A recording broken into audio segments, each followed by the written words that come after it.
Basketball's finally here. The Lakers opening their season at the Warriors tonight.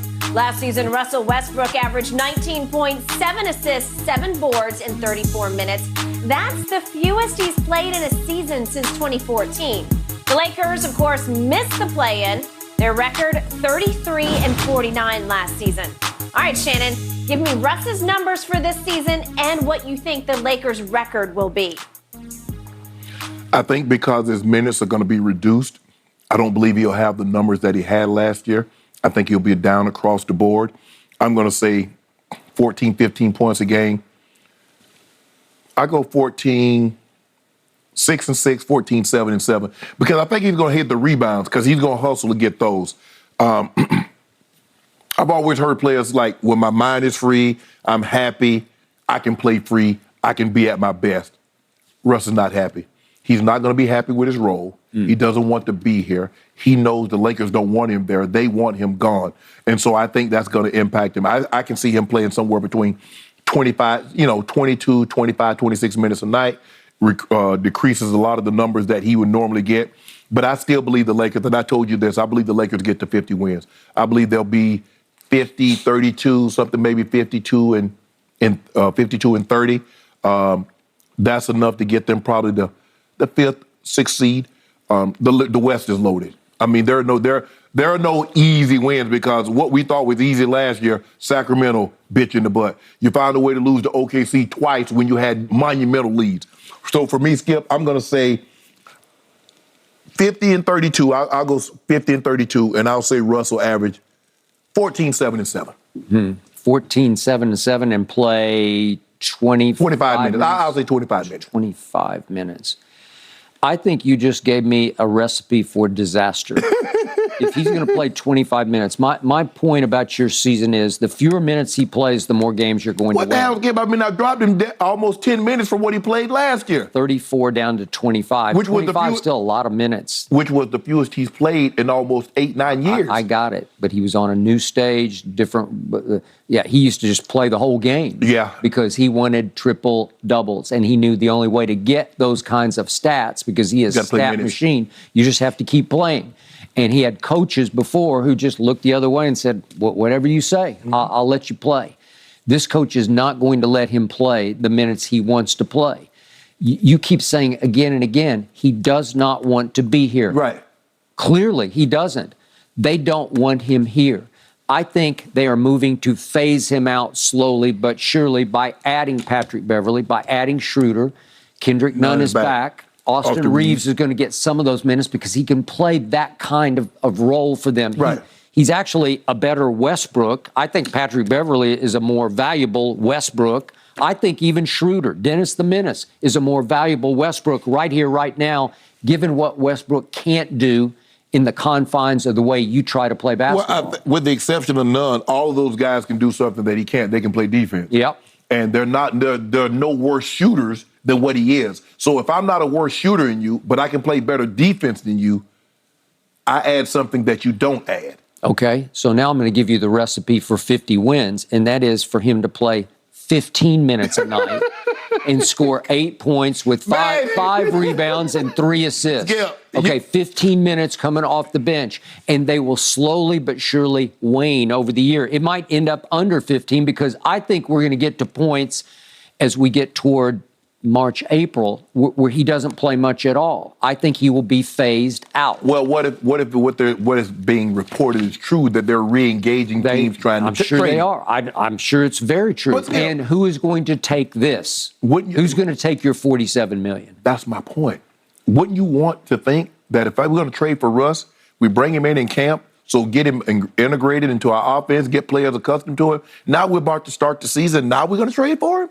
And see, I told you, right on time, I don't get a public demotion. Darvin Ham says it's a realignment. They realigned it. No, they demoted him to the second unit because that's where he belongs. And I do agree with the premise, the principle. Maybe he could play more freely with the shock troops because you just sort of go in and pick up the slack and just sort of run and shoot and see what happens until LeBron feels like he can come back in, right? Right. You don't want to play Russ with LeBron and or AD, maybe here and there, but not much. But again, I keep laughing at the notion of you're going to trade him to whom for what? Because nobody, it's $47 million for a liability. Skip, you know what?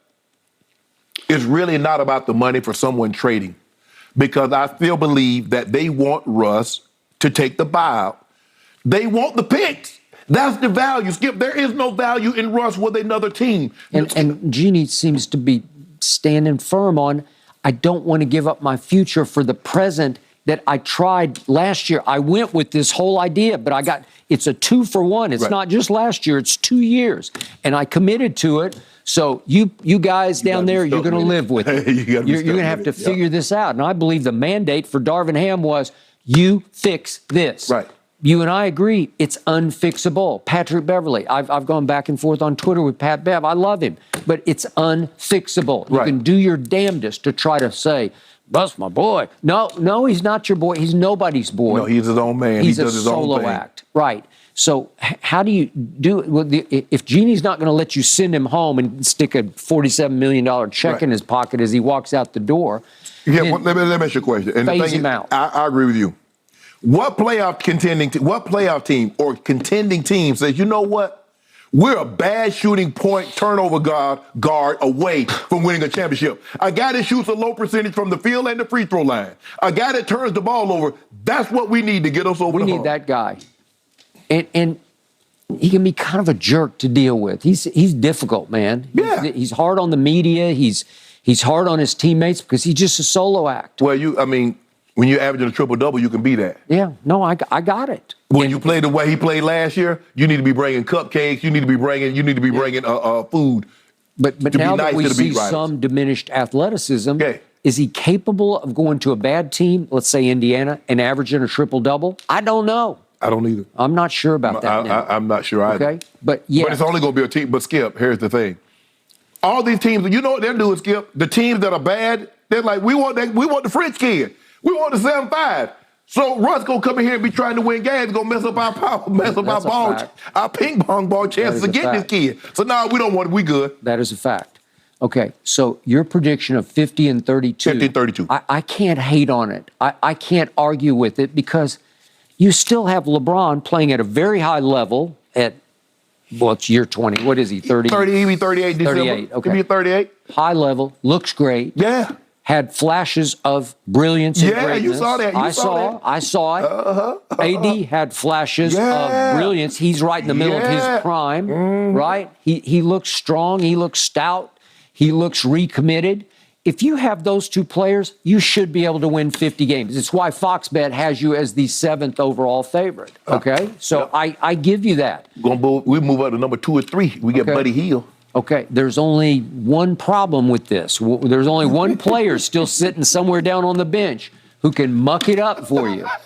And you know who I'm talking about. And how do you phase him out? Can the new sheriff figure out how to play him just a few minutes a game and keep him, he's not going to be happy, but just keep him at arm's length over there? I don't know. It's kind of like the old chair. We used to have an old chair in the house, and Grady like, cover that thing up. It wasn't until we threw it out the house, because we see the sheet on it. We see it. We know it's there. We know what's under that sheet, Grady. Eventually, he said, "Boy, just throw that chair out." Nobody sat in it. No, you couldn't sit it. It had them. The legs had them broke, but my grandma wanted to keep it, and that's Russ. I understand. Skip, even put it. Skip, we know he there. I got it. You just got to play. You got to work around him. How? You just don't play him. He'll be a snuck in the game. Okay.